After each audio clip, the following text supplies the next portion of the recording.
Right Reverend Aquinas Chibira Kambale, Bishop wa Diocese ya Kasese, yashobora ngu arina kwatanisana na bibyo kwirinda okurebeka ngu habaho kwija kurungi okwabaramaji kurwo mu ihanga lya Kongo okwegita hari yabo omuri Kasese. And we even have many pilgrims now, over 2,000 who are coming from Congo to join us. And for security reasons, the Ugandan government have asked us to register all foot pilgrims. Bishop yashobora ngu hati omukoro gw'okushoroza sente okwetebekanisiza emikoro eyihanga lyona nigugenda kurungi. Abariyo nibatebekanisa nibagira ngu nibenda empiha zirikwingana obuhumbi 8.5 za shilingi ya Uganda ez'okubabasa kukora omukoro ogu n'obusinguzi. We have come here with the district that they support us spiritually to pray for our pilgrimage to Namugongo this year. But also we have come here that the district and the district workers who work here, they have also supported us materially with money because the pilgrimage to Namugongo needs financial support. Sister Sara Muhindo owebyempulizigana omukachiko akarino katebekanisa nagira ngu government yahirize kubahereza obuhumbi 2 okwetegura emikoreji.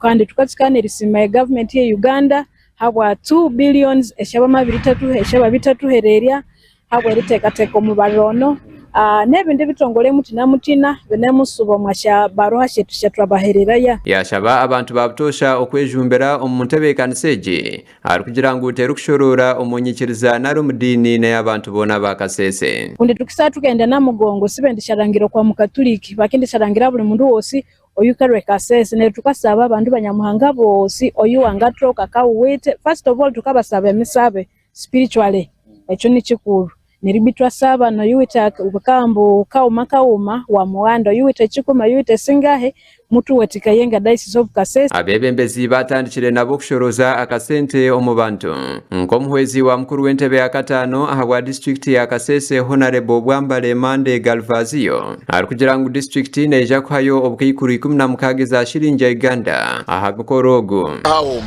nero twabiri singa tutukishabanisha milioni 16 munabwire twamamuhekesha milioni 8 tukisimu watika yeye okwa mubara we Namugongo neribwa tunemwatekanizya erisiunzayo habukibera 15 omunani onde etwamaba nawo. Omukoro gwo kushoreza sente gubire gutebekanisibwe ahamisa eyo 5 ebeira hambuga nkuru za district ya Kasese obwo ekerezia mwe n'abakozi ba government barukoreka okwatanisa ahabwo murumogo. Bishop Kambale yakosa omukorogo okushaba abakozi ba government okujwakira omutima ogw'ebyembarira omuruburi kimwe kibarukorana n'okora emirimo yabo bwerure na n'obujunanizibwa ahabwe ku abwe barukosa kurungi MP hazo muhiwo mushoro. We have the responsibility to tell them how we have used what we have received from them. The first accountability for me, what I believe in and transparency, is that before I'm accountable to the Christians, to the church, to the Catholic Church, I am accountable to God, who called me as a priest and who has sent me to Kasese Diocese as a bishop. So whatever I receive from Christians, I must know that my soul must account for that. Obwe hariho abaramaji enduga mahanga abarukuteekateekwa kuhika mu ihanga okushoroza esente n'ekyo mugasho ahabwa ba diocese okwetebekanisiza omukorogo babase kutebekanisa omukoro murungi ogw'ekitiinisa omuri Namugongo ebiro 3 by'okwa mukaaga omwaka ogwo. Gasha kwa Mate Isaac ahabwa Tayari West.